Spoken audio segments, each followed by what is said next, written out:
Kunar province. The Afghan police and army control this side of the river. The far bank marks Taliban territory, no go for government forces. After months of talks, the Taliban have agreed to meet the Channel 4 News journalist Najibullah Quraishi. After a hike of several hours, he's instructed to wait and wait. And finally, they're here. You can ask us, they say, whatever you want, you're our guest. But first, several more hours of walking into the mountains. Once at their base, Commander Amir Saab wants to explain why they're attacking the Afghan election.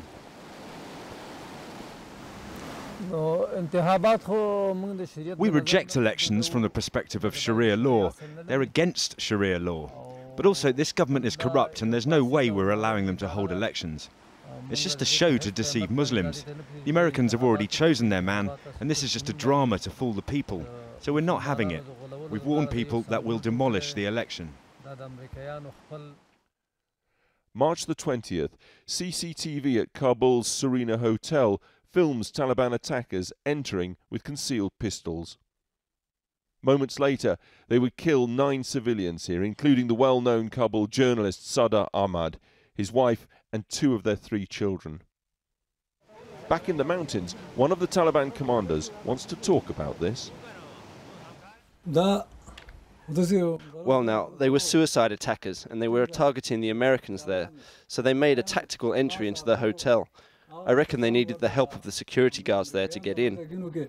But I have to talk about the journalist, Sadr Ahmed, his family, his children. The police officers shot them in order to smear our fighters, to pretend to the world that our people kill women and children.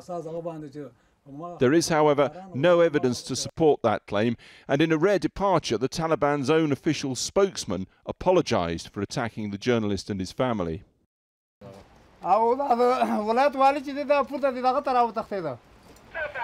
These fighters were almost incessantly on either mobiles or radios, talking to observers even as attacks take place across the country.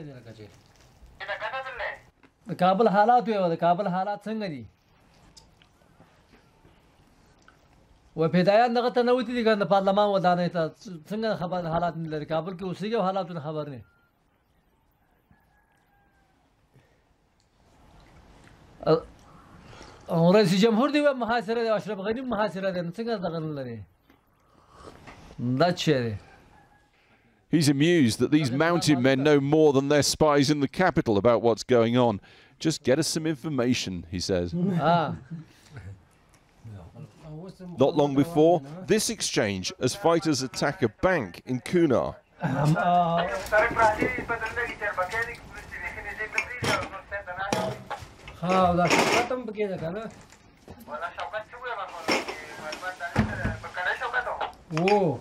The commander explains what's happening. The other suicide attackers have now been killed, but one's still alive and he's fighting on with a heavy machine gun. The West invaded Afghanistan to clear out Al-Qaeda, yet these fighters, who call themselves Taliban, say they are, to all intents and purposes, the same thing as Al-Qaeda. We follow just the same path and strategy. The only difference is that Al-Qaeda was led by Sheikh Osama, but both movements struggle for the same common goal. The Karzai government and the Americans are in bitter disagreement about how many soldiers should stay in Afghanistan as advisors after this year's pullout. For these Taliban, though, this is a completely irrelevant question. The Americans will pursue their own goals without signing it. It's irrelevant to them. It's just one big drama made up by Karzai to try and save his reputation for history, so the nation won't blame him. That's why he's not signing it.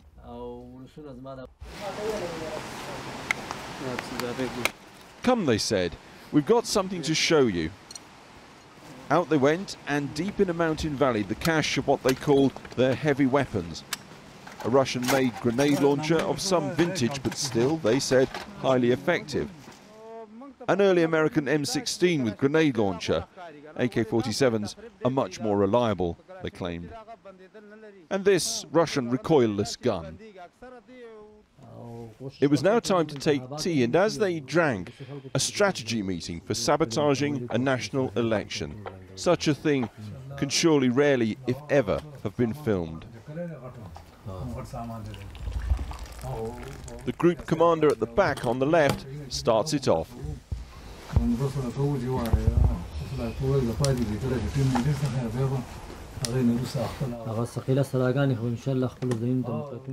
But the main commander on the right wants clarification. Are you sure you've all set up your heavy weapons? He asks.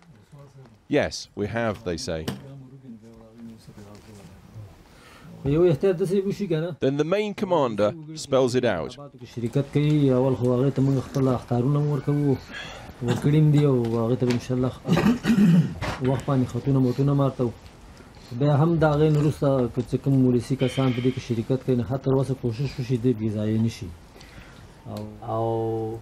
It emerges they're deeply concerned about election business happening at or near mosques.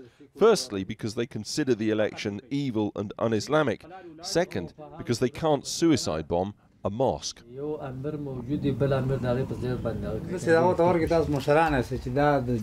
man on the left says, we've got to tell the elders to do no election business in the mosques. We've already warned them, they say, because we can't send any suicide attackers to any mosque, he says. And he has some more tea. The main commander then repeats his warning about avoiding civilian casualties, but UN figures show 80% of such casualties in Afghanistan are caused by insurgents. Their indiscriminate homemade bombs, IEDs, are a problem, and they know it.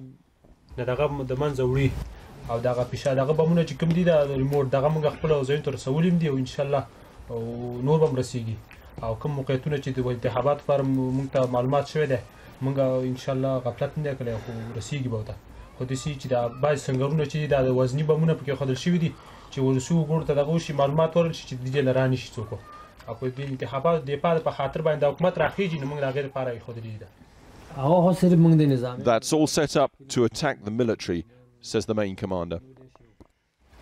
The sun was low in the valley now, and as they prepared for evening, they said several of their men have been killed here in drone attacks at night. So they advised it was time now for Najibullah to begin the long ride back to Kabul.